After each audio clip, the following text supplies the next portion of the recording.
नमस्कार दोस्तों, स्वागत है आप सभी का आपके अपने इस YouTube चैनल इंडियन खबरची पर। दोस्तों, हमारा भारत एक लोकतांत्रिक देश है जहां संविधान देश का सबसे बड़ा कानून है। यह संविधान न केवल सरकार को चलाने का ढांचा देता है, बल्कि केंद्र और राज्यों के बीच शक्तियों का बंटवारा भी करता है। लेकिन कई बार इन शक्तियों को लेकर सवाल उठते रहते हैं। ऐसा ही एक सवाल हाल ही में सामने आया जब राष्ट्रपति द्रौपदी मुर्मू ने सुप्रीम कोर्ट से एक रेफरेंस के जरिए सलाह मांगी।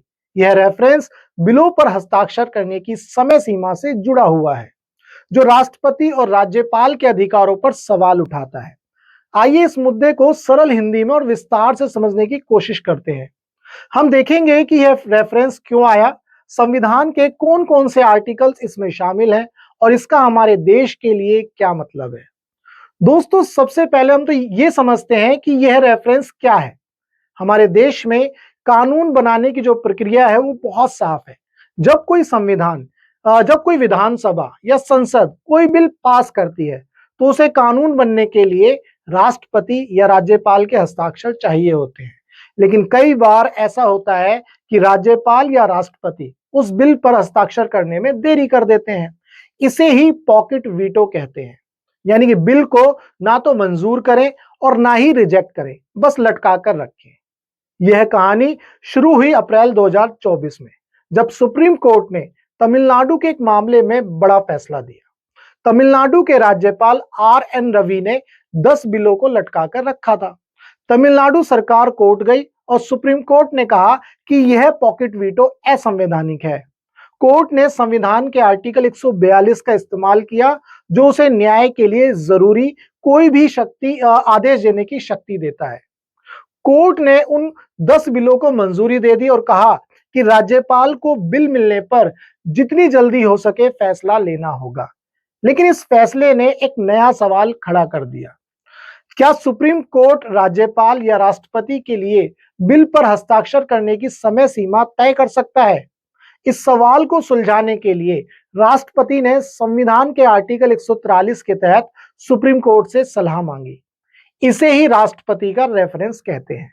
यह रेफरेंस केंद्र और राज्यों के बीच शक्ति संतुलन का एक बहुत बड़ा टेस्ट केस बन गया है। दोस्तों, अब समझते हैं कि आर्टिकल 143 क्या है। यह संविधान का एक खास हिस्सा है जो राष्ट्रपति को सुप्रीम कोर्ट से सलाह मांगने की शक्ति देता है।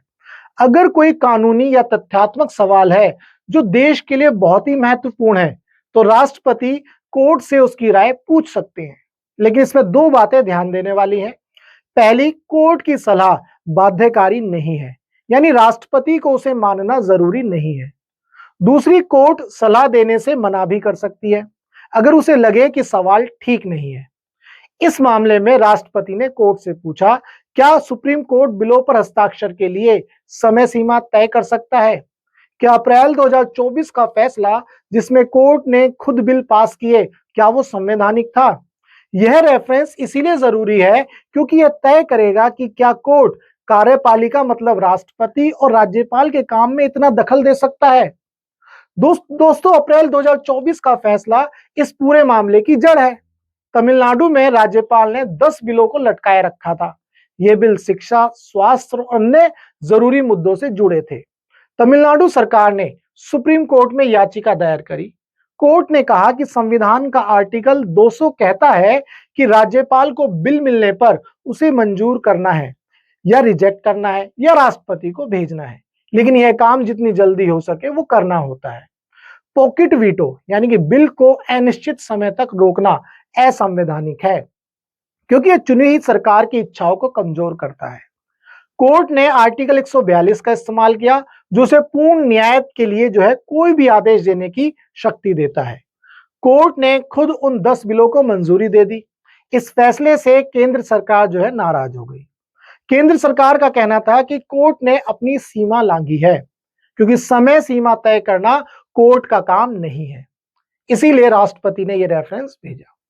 दोस्तों, इस मामले को समझने के लिए दो और आर्टिकल्स जानना बहुत जरूरी है, आर्टिकल 200 और आर्टिकल नंबर 163। आर्टिकल 200 यह बताता है कि जब राज्य विधानसभा में कोई बिल पास करती है, तो राज्यपाल के पास उस बिल को भेजा जाता है। राज्यपाल के पास 3 विकल्प हैं। पहला, या तो वो बिल को मंजूरी दे दे, दूसरा या तो वो बिल को रिजेक्ट कर दे, तीसरा बिल को वो राष्ट्रपति के पास भी भेज सकते हैं। लेकिन इस अनुच्छेद में ये साफ-साफ लिखा है कि यह फैसला जितनी जल्दी हो सके वो करना होगा। इसका मतलब है कि अनिश्चित देरी नहीं की जा सकती। और आर्टिकल 163 यह कहता है कि राज्यपाल को मंत्री परिषद मतलब राज्य सरकार की सलाह पर काम करना होता है, लेकिन कुछ खास मामलों में उनके पास विवेकाधीन शक्तियां होती हैं, मतलब वो खुद फैसला लेने की आजादी होती है। इस रेफरेंस में बहस का बड़ा मुद्दा यही है कि क्या बिलों पर हस्ताक्षर करना राज्यपाल की विवेकाधीन शक्ति है, मतलब खुद फैसला लेने की आजादी है, या उन्हें सरकार की सलाह माननी होगी। दोस्तों, इस रेफरेंस पर सुप्रीम कोर्ट में 11 दिन से ज्यादा सुनवाई चली। केंद्र सरकार और कई राज्यों जैसे तमिलनाडु, कर्नाटक, उन्होंने जो है अपनी अपनी दलीलें दी। आइए एक बार जो है दोनों पक्षों को समझ लेते हैं। राज्यों का तर्क है कि राज्यपाल को आर्टिकल 163 के तहत चुनी हुई सरकार की सलाह माननी चाहिए। वे कोई वायसराय या ब्रिटिश काल के गवर्नर नहीं है जो अपनी मनमानी करे। पॉकेट वीटो संविधान के खिलाफ है, क्योंकि यह चुनी हुई सरकार की शक्तियों को कमजोर करता है। अगर कोर्ट समय सीमा तय करता है तो यह लोकतंत्र को मजबूत करेगा, क्योंकि सरकारें जल्दी कानून बना सकेंगी। तमिलनाडु के वकील अभिषेक मनु सिंघवी ने कहा कि यह रेफरेंस अप्रैल 2024 के फैसले को दोबारा चुनौती देने जैसा है, जो कोर्ट की गरिमा के खिलाफ है। केंद्र की तरफ से सॉलिसिटर जनरल तुषार मेहता का तर्क है कि आर्टिकल 200 के तहत राज्यपाल को कुछ विवेकाधीन शक्तियां मिली हैं। वे बिल की जांच कर सकते हैं और जरूरत हो तो रोक सकते हैं। कोर्ट का समय सीमा तय करना कार्यपालिका की स्वतंत्रता पर हमला है। केंद्र ने डेटा दिया कि 1970 से अब तक 17,000 बिलों में सिर्फ 20 ही रोके गए हैं, यानी ज्यादातर बिल पास हो जाते हैं। अगर बिल रोका जाता है तो वह गिर जाता है, मतलब पूर्ण वीटो, जैसे पंजाब में 2004 में हुआ था। यह बहस दिखाती है कि मामला केंद्र और राज्य के बीच शक्ति संतुलन का है। राज्यों का कहना है कि चुनी हुई सरकार की बात सर्वोपरि होनी चाहिए, जबकि केंद्र चाहता है कि राज्यपाल को ज्यादा शक्ति मिले। दोस्तों, यह रेफरेंस हमारे देश के लिए क्यों जरूरी है? यह सवाल फेडरलिज्म मतलब कि केंद्र और राज्य के संबंध से जुड़ा हुआ है। भारत का संविधान केंद्र और राज्यों को मिलकर काम करने का ढांचा देता है, लेकिन अगर राज्यपाल बिलों को लटकाते रहेंगे तो राज्यों की चुनी हुई सरकारों का काम इससे रुक जाएगा। इससे जनता के लिए जरूरी कानून जैसे शिक्षा, स्वास्थ्य या नौकरी से जुड़े हुए कानून लागू करने में देरी होगी। अगर सुप्रीम कोर्ट समय सीमा तय करता है तो सरकारें तेजी से कानून बना सकेंगी, केंद्र और राज्य के बीच तनाव कम हो जाएगा, लोकतंत्र मजबूत होगा, क्योंकि चुनी हुई सरकार की इच्छा का सम्मान होगा।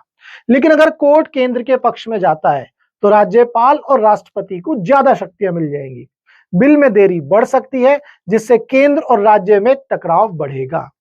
राष्ट्रपति का यह रेफरेंस संविधान के कई आर्टिकल्स जैसे कि आर्टिकल 143, आर्टिकल 200, आर्टिकल 163 और आर्टिकल 142 को जो है टच करता है। यह दिखाता है कि हमारा संविधान कितना जटिल और संतुलित है। सुप्रीम कोर्ट की सुनवाई खत्म हो चुकी है और उसने अपनी राय जो है रिजर्व रखी है। यह राय भले ही बाध्यकारी ना हो, लेकिन यह देश की सरकार, कानून और लोकतंत्र के लिए एक बड़ा मार्गदर्शन होगी। यह मामला हमें सिखाता है कि लोकतंत्र में हर संस्था, चाहे वो कोर्ट हो, राष्ट्रपति हो या राज्यपाल, एक दूसरे के साथ बैलेंस में काम करते हैं।